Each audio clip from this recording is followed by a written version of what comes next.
Sub-Saharan Africa has been fundamental to the global prosperity of the advanced countries. And Africa had a role to play. It has a role as a raw material producer. We will not allow Sub-Saharan Africa to escape that. Okay, we do everything to keep Sub-Saharan Africa where it is, also impoverished. It's absolutely vital for the prosperity of everyone else. So let's get clear about that. Okay, and this means all the economic structures, all the global institutions, and the economics we teach everyone is all designed to keep Africa exactly where it is. And whether it is Europe or US or now China, it's always the same. We need Africa to be impoverished because we need those raw materials and we need them dirt cheap. Okay, so that's the message. It doesn't mean to say that there's nothing Africans can do. Of course there is. This is what it's about. Because if Africa does do something different, I assure you living standards of all those in Europe and North America and Asia is going to fall. Okay? And that is a big price to pay. I assure you that the West is not going to allow that without a big fight.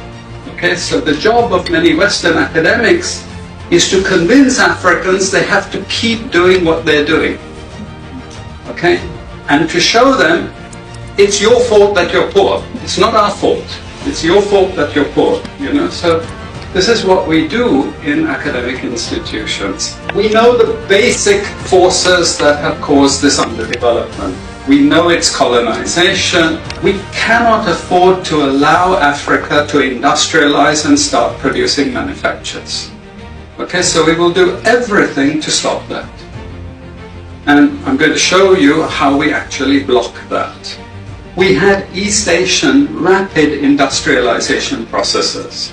So in the earlier period, we had Japan and Korea and Taiwan. Okay, rapid growth, sucking in raw materials from Africa, driving up the prices. And after those countries finished industrialization, then Sub-Saharan African growth rate again fell. Sub-Saharan Africa is condemned to this role, just the supplier of raw materials, not a manufacturer.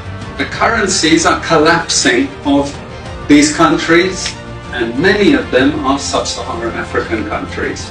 After colonization ended, we needed new structures to keep these countries where they were.